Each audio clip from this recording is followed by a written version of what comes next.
यहाँ पिरामिड की नींव और ढांचे के लिए लाइमस्टोन यानी चूना पत्थर काटे जा रहे हैं। हाँ, यह कठिन परिश्रम है।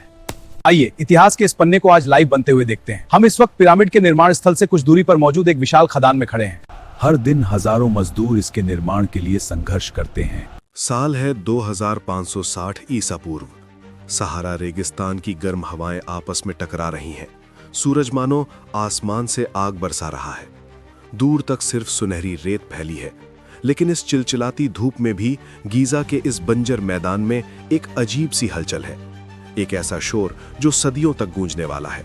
मैं देख पा रहा हूं हजारों नहीं बल्कि लाखों इंसानों का एक सैलाब। कोई पत्थर तोड़ रहा है, कोई भारी रस्सियां खींच रहा है, तो कोई पसीने से लथपथ होकर नक्शे पर उंगलियां फेर रहा है।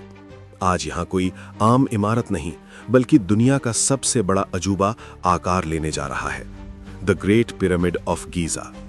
मिस्र के सबसे ताकतवर और खूंखार माने जाने वाले फेरो यानी राजा खुफू ने अपने लिए एक ऐसी कब्र का सपना देखा है जो मौत को भी मात दे दे।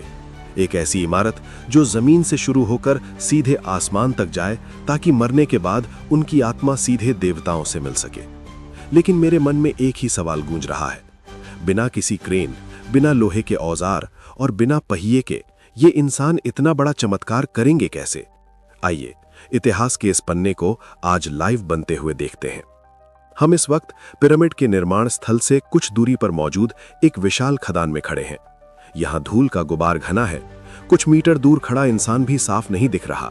यहाँ पिरामिड की नींव और ढांचे के लिए लाइमस्टोन यानी चूना पत्थर काटे जा रहे हैं। आप हैरान रह जाएंगे ये जानकर कि इस पूरे पिरामिड में करीब 23 लाख पत्थरों का इस्तेमाल होने वाला है। हर एक पत्थर का वजन 2 टन से लेकर 50 टन तक है, यानी हमारे आज के एक बड़े ट्रक या एक हाथी से भी कहीं ज्यादा भारी।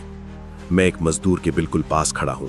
जरा उसके हाथों और उसके औजारों को देखिए। उसके पास आज के जमाने जैसी ड्रिलिंग मशीन या लोहे की आरी नहीं है। उसके हाथ में सिर्फ तांबे की छेनी है और लकड़ी का हथौड़ा। तांबा तो बहुत मुलायम धातु है, वो इस कठोर पत्थर को कैसे काटेगा? लेकिन मिस्र के लोगों का विज्ञान हमारे अंदाजे से कहीं आगे है। ये कारीगर पत्थर की दरारों में पहले लकड़ी के छोटे छोटे टुकड़े फंसा रहे हैं और फिर उन पर लगातार पानी डाल रहे हैं। पानी सोखकर लकड़ी अंदर फूलती है। उसका भयंकर दबाव इस विशाल चट्टान को बिना किसी मशीन के 2 हिस्सों में चीर देता है।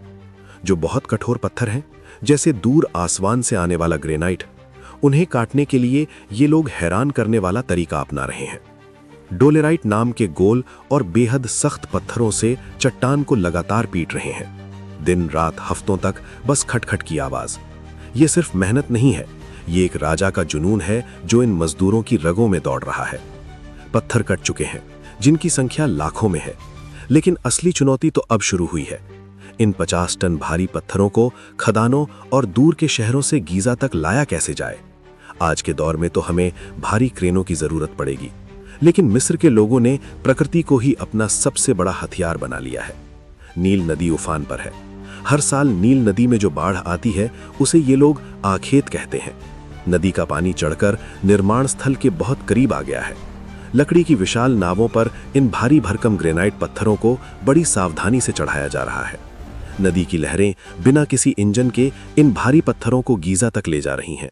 लेकिन पानी का सफर खत्म होने के बाद क्या? जमीन पर तो पहिए का आविष्कार भी नहीं हुआ है।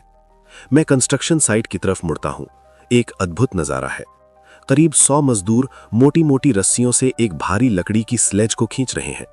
स्लेज यानी लकड़ी की बिना पहिए की एक गाड़ी जिस पर एक विशाल पत्थर रखा है। मजदूर एक साथ हुंकार भर रहे हैं, लेकिन ये भारी पत्थर रेत में ढसने के बजाय उस पर फिसल कैसे रहा है? जरा ध्यान से देखिए उस आदमी को जो स्लेज के बिल्कुल आगे आगे चल रहा है। वो लगातार रेत पर एक मटके से पानी गिरा रहा है। ये पानी गिराना कोई धार्मिक रस्म नहीं है, ये है असली भौतिक विज्ञान। पानी रेत के कणों को आपस में चिपका देता है और घर्षण को लगभग आधा कर देता है। उसी गीली और सख्त रेत पर यह भारी पत्थर मक्खन की तरह आगे बढ़ रहा है। 4500 साल पहले का ये ज्ञान सच में मेरे रोंगटे खड्डे कर रहा है। दिन ढल चुका है। मजदूरों के खेमे में आग जल रही है और थककर चूर हो चुके लोग आराम कर रहे हैं। लेकिन इंजीनियर और वास्तुकार अभी सोए नहीं हैं। मैं उनके बीच खड़ा हूं। पिरामिड की नींव रखी जा रही है। इतनी भारी और ऊंची इमारत को खड़ा करने के लिए जमीन का बिल्कुल समतल होना जरूरी है। अगर नींव में 1 इंच की भी ढलान हुई तो पूरी इमारत गिर जाएगी। इन्होंने इसे नापने के लिए जमीन पर नालियां खोदी हैं और उनमें पानी भर दिया। पानी हमेशा एक बराबर लेवल में रहता है। इसी पानी के स्तर को नापकर इन्होंने 13 एकड़ की इस जमीन को इतनी सटीकता से समतल किया है कि इसके एक कोने से दूसरे कोने के बीच 1 इंच से भी कम का फर्क है। और अब ये आसमान की तरफ देख रहे हैं। वास्तुकार रस्सियों और लकड़ियों की मदद से कुछ नाप रहे हैं। वो ओरायन बेल्ट के तारों और पोलर स्टार की मदद से पिरामिड की दिशा तय कर रहे हैं। बिना किसी आधुनिक कंपास के ये पिरामिड उत्तर, दक्षिण, पूर्व और पश्चिम की दिशा में इतना सटीक बैठाया जा रहा है जो आज के वैज्ञानिकों के लिए भी किसी जादू से कम नहीं है। ऐसा लगता है जैसे ये लोग जमीन पर सिर्फ इमारत नहीं बना रहे, बल्कि आसमान का एक सटीक नक्शा जमीन पर उकेर रहे हैं। इस पिरामिड का पैमाना अविश्वसनीय है। हर दिन हजारों मजदूर इसके निर्माण के लिए संघर्ष करते हैं।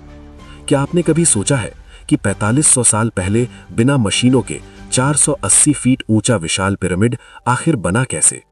हजारों मजदूरों ने अपनी जान की बाजी लगाकर 2 टन और 20 टन के भारी पत्थरों को घुमावदार रैंप के जरिए ऊपर खींचा।